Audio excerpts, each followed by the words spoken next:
This is Decent15 and welcome back to another episode of the Late Night Hero series where we spotlight a different playable hero within Heroes of the Storm for each episode. Today we'll be taking a look at Nova, the Dominion Ghost, a ranged assassin. Nova is a punishing burst assassin that can rack up enemy hero kills in a hurry. She's capable of stealthily roaming the battlefield and taking down injured foes. She lacks superior laning ability in that Nova has no consistent AoE damage output, and she is best utilized when roaming between lanes looking for what many consider cheap kills. She, for nearly all intents and purposes, should be considered a team's finishing move, but this is how she effectively helps control a lane. By keeping her enemy in a defensive stance, she allows her teammates to push their lanes harder, thus accumulating more siege damage and team experience. So, let's take a look at those abilities in the selection screen, and then we'll focus on talents, tactics, and gameplay during a quick match.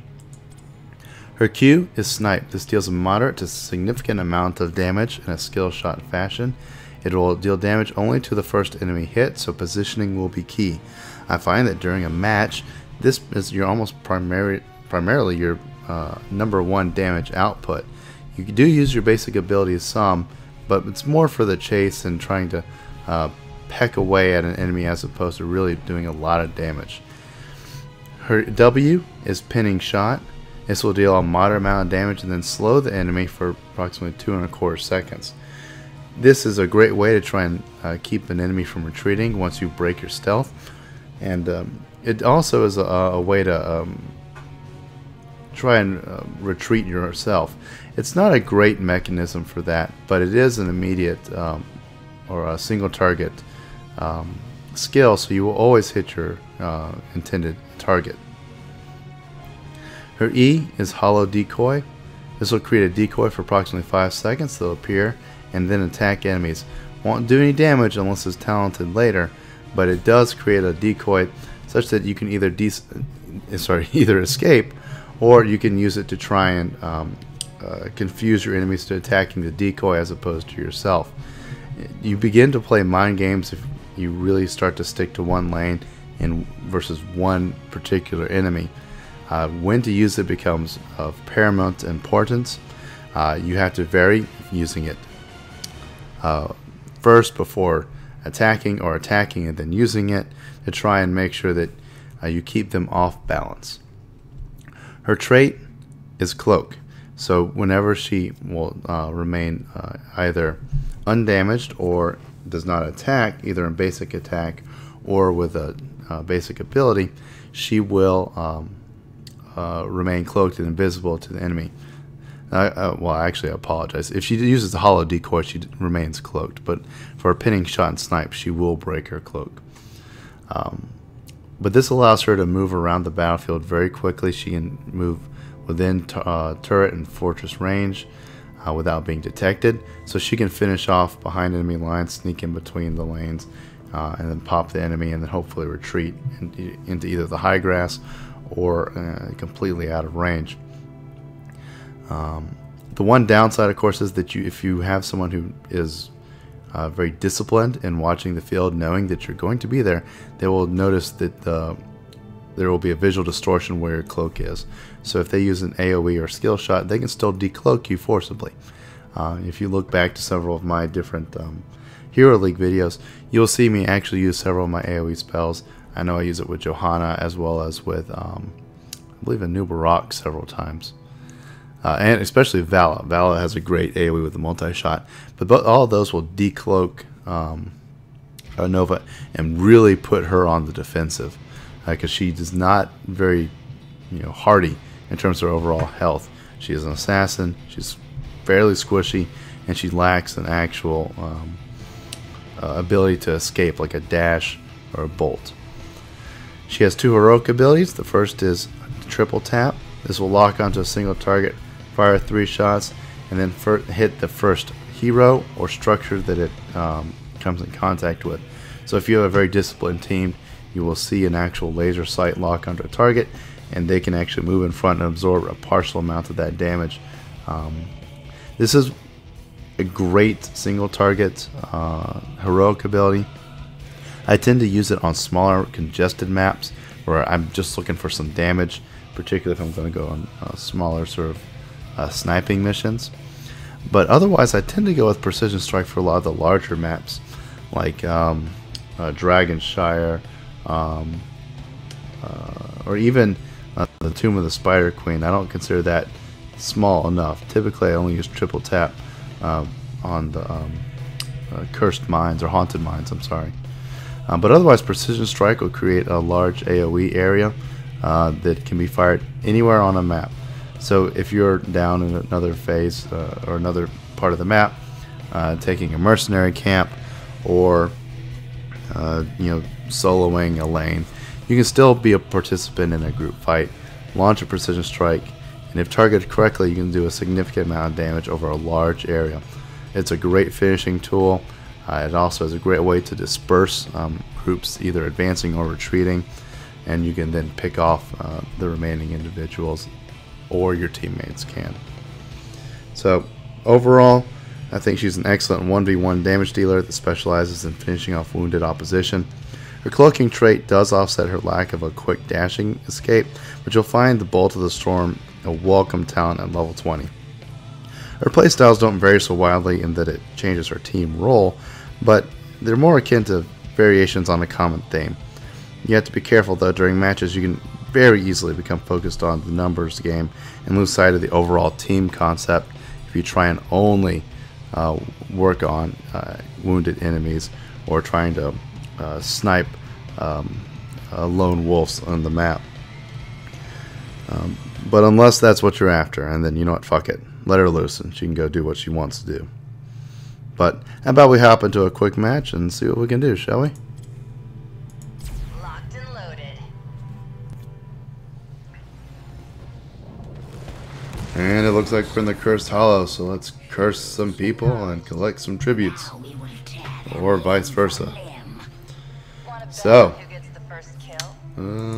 we are going to go over our first opening talent. So we can go with Hunter's Pursuit, which is your regeneration orb collection to gain your overall mana. Psyop, Rangefinder, which will increase your sniper range, or snipe range, and lower your cooldown. And then Ambush Snipe, which will increase your snipe when you're in a cloak. That's typically what I go with. Otherwise, you can go with Taser Rounds, which will increase the pin slow duration. But meh, not so much. Don't go with that too often. I like to go with Ambush Snipe because this is what she does. She hides out in cloaked form and just snipes some fools. So I like to go with that. I think it's the basis of her actual gameplay, and it should be the basis of your gameplay as well. So I think that that's an excellent way to go. Looks like we're gonna four-man the middle here for a little bit. Yeah. Oh, son of a bitch! Missed on an opening snipe. Oh, those Zeratools out there. Nice. I'll make it happen. Oh, we got Zagara down below. I don't see Zeratool anywhere. I don't see her. Or him. Alright, we need to go down and check that out. Because we can't lose a fort this early in the game. Just not a good idea. And no rock should be following, or coming in too. So we're going to try and use a lot of ambush, a lot of snipe here. Try and pick her off. Oh, didn't get her, but we forced her back. And that's really the key. She did waste a good bit of ammo, and we're going to have to, unfortunately, looks like we're going to have to solo this lane for a little bit. Ah, they got Diablo. Bollocks. And with Zeratul out in the field, we're going to have to watch to make sure we have good cloak discipline. Just like they will if they hope to defend against me. But since we are on our soloing this, oh, well, maybe we aren't soloing this lane. Good. She works best when she's not soloing a lane, when she's in tandem with someone else and can kind of just hide out for a little while. That's when she is the strongest. So let us see what we can get out of this. I don't know where, there's Zagara. There she is. Run away. Damn it. Oh well. That's okay. She gets one pop on us, that's okay. But she might just be hiding out back there. I don't know. So, we're going to use our cloak, our stealth. Try and grab this real quick before we head north. Or at least neutralize it. But we'll head north now. And the good thing about her, she can just kind of, slither behind enemy lane, or enemy towers and just not get punched or picked off. So we're going to try and grab Nazebo here real quick. There we go. And we'll try and run. Running. Damn it. Didn't make it. Got close. So for the second one, I think the two best options to go with are the Gathering Power and Venom. And Venom, if you're going to be out kind of lone wolfing it a little bit more. Gathering Power if you expect to be able to roam and get some good build up of the overall power. Remote Delivery, it reduces your cooldown. If you go full hollow, fine, but I don't think it's a viable or a great strategy necessarily to go with. And we're going to try and piss him off without dropping stealth. This is to waste time. I know I'm not going to be able to really get a whole lot going, but we're going to let the Banelings do the work. Try and pig off Lily here, which we did not do. So we can hopefully get a little more out of it. Oh, but look at that. It's all about wasting time. We didn't really try and get too much else out of it. Perfect shot. Snipe refunds mana. Who cares? Oh, bloody.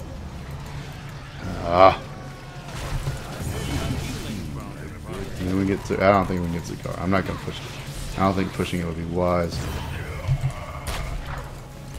Oh, there we go. Got her. Alright, now we need to stand and face. Go ahead and pop him and slow him down.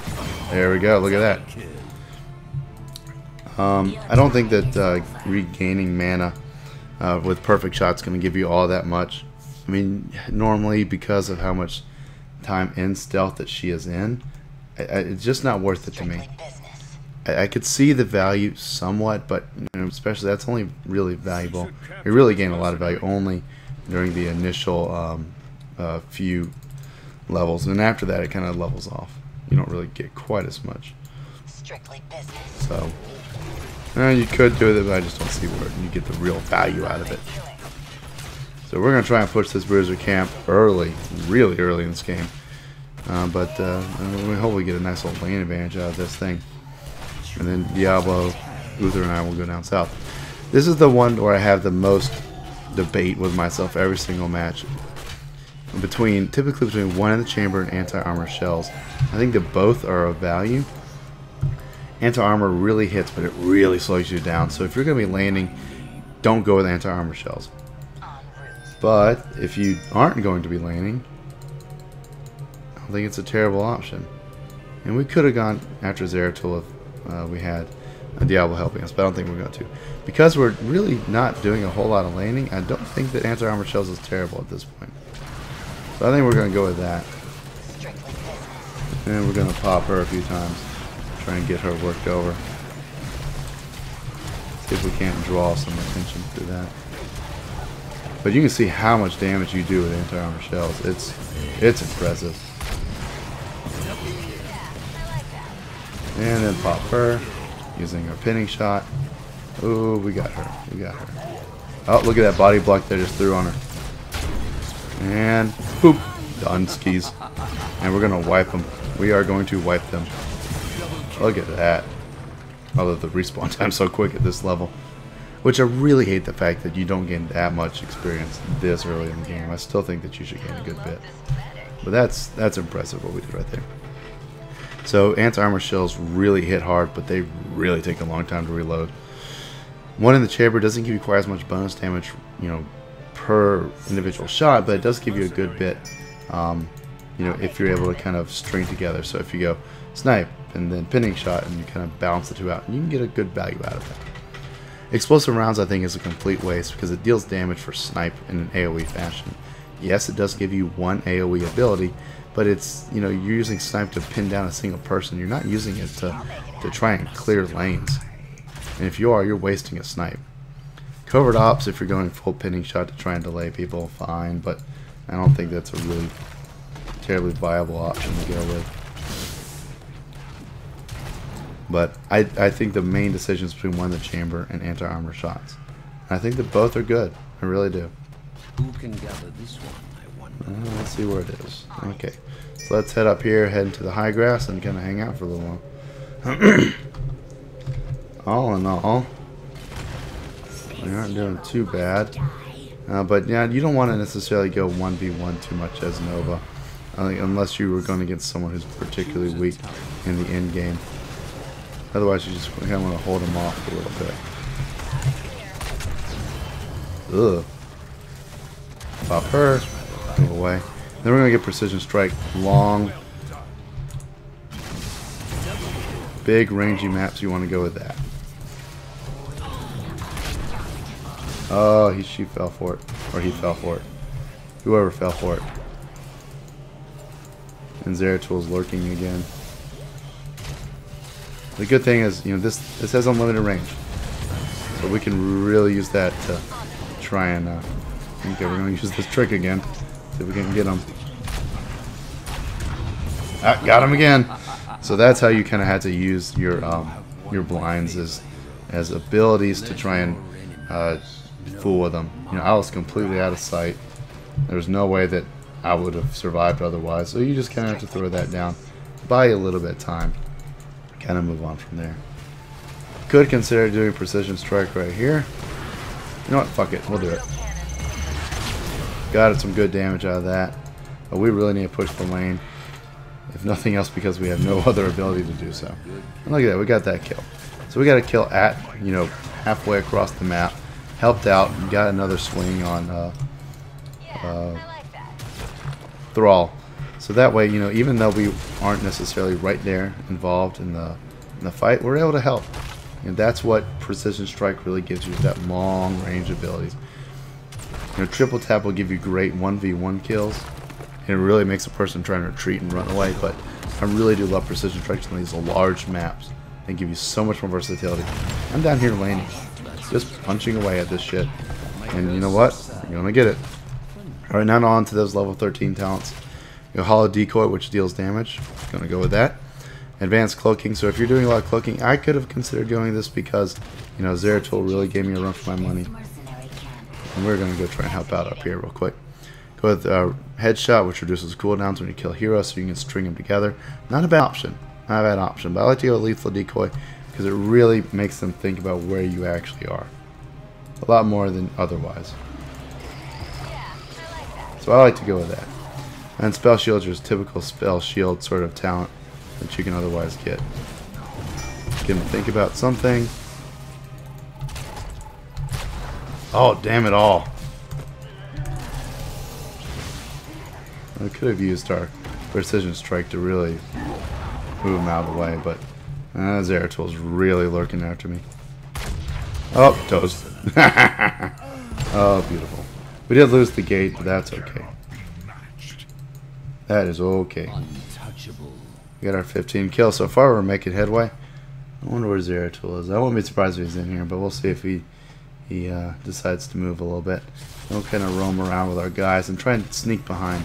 If you can sneak behind their alliance and really try and push, that's where you can get a lot of value out of a good Nova. So Zeratul's somewhere around here. One problem is that she doesn't have any great ability to clear out in the area. Precision Strike. Boom. So watch this. Oh, Diablo. So we're gonna pin Zagar down. I almost got her. Got her enough. Enough that she's gonna retreat. And enough that Thrall's gonna get taken out. So, excellent. Love that. And let's see if we can't steal this. I wouldn't be surprised if Zeratul's lurking down here, though. So we're going to try and get this little bit of thing right here. And then if we do pop, because we haven't used a lot of decoys in an offensive fashion, I think that they would fall for it. But I'm going to hang out here for a sec, just to see. Just to see. Executing. I don't see anyone moving. I'm going to try and maintain our cloak. This one, if I get picked off, I get picked off. I think that that's acceptable risk here. Alright, excellent. Good. So now we go head down, grab this. Let Uther help us out there. And we're really steamrolling. We're picking up a lot of momentum here. So, we went with Crippling Shot. This way, if you can kind of chain things together. Ooh. Boom! Look at that. Uther should be able to help him out, help him out, help him out, help him out. Where am I? Get in there, get in there. And we are now stealth. So, I'm going to try and get in. Boop! Done. And toast. So remember, hitting shot now with crippling shot makes them vulnerable, really increasing the damage by 25%. That can nuke some people. So we're going to drop this behind, not break our cloak. And then pop. Oh, Lily is down. Other option, we got a railgun so that you penetrate and kind of create a little more of a steam rolling effect. You don't necessarily have to go with that. It's hard to get people lined up with that one. I don't like it too terribly much. Okay, Zergara's going for the tribute. Double fake if you want to create additional hologram. It's okay. It has some value, but I think that if you go full snipe like we're going here, it doesn't give you that much. In the overdrive, it doesn't give you extra, ability power because we already have that through our gathering power, but it does give you a little bit of some. Got thrall. Look at that. And look, she used her heroic on that. So on the hologram, overdrive gives you mana. It doesn't give you power, which is just great value. I'm sorry, it doesn't give you great value. She's not a heavy mana person. So yeah. Alright. We may have to go over the level 20 talents just because of how quickly we are kind of pushing through this. But you can see now my basics are doing 500. It is rather slow in terms of reload ability, but 500 is still 500, and that's a lot of damage. We are going to grab Zeratul before he gets too far ahead, and then we'll get to her. And look at that. Double kill. Going on 27 and 1. Died? Yeah, we died early. Damn it. So let's go over those storm tier talents. Fast reload's great if you go with the triple tap. But you have to kind of spec into that. I usually use that on the hollowed mines, not much else. Precision strike, 2 charges isn't bad, but I don't see great value. Bolt of the Storm is just, it really does aid her. So when we're running around earlier in the match, you could see where you get some value out of that. Oh, didn't get her. And then the rewind is, it's rewind. It does give you your cooldown, so if you're trying to rapid fire, like if we were trying to string this match out any further, I wouldn't think that rewind would be terrible, given how strong we were, to try and push the damage out really quickly. But I still think the Bolt of the Storm with Nova's lack of mobility is really effective. Particularly as soon as you go into stealth, you can bolt away, and then they just won't have any idea where you are. So if we look at the actual stats here, 27 and 1, very solid. We're up there with Uther, who of course has the great sustainability. We didn't actually get the most hero damage, and that's not uncommon for Nova to actually lack in overall hero damage because she's not basic attacking and poking a whole bunch. So she's not going to get those smaller numbers that will eventually add up to a larger one. She gets the big, bursty kind of numbers that will finish a player who's at 50% or lower off. That's what she's designed to do. So don't expect to rule the stats. You may do great in takedowns in a longer match, and we really kind of picked up steam about a third of the way through the match here. But you're just not going to always have the greatest number in terms of pure stats. And I was actually kind of surprised that our siege damage wasn't last. I didn't sit in the lane and try and take people down. Had I gone for the one in the chamber, it might have pushed the lane a little bit more, but we really didn't have to push the lane in this match. We stuck together with the group phase a lot more, and because they kind of spread out and sort of picked and poked, and that we just crushed them with all 5 people, we were really able to take control of the map. So, even though the overall numbers weren't great, Nova still had a large influence on this game, and that's how you have to kind of play her. She's really squishy if you get into the wrong hands, and if I got behind Zeratul or got too close in a chase for a lot of those times and didn't use my hologram to escape and then continue running, wouldn't have had these numbers, wouldn't have had the takedowns, would have died at least 2 more times, if not more.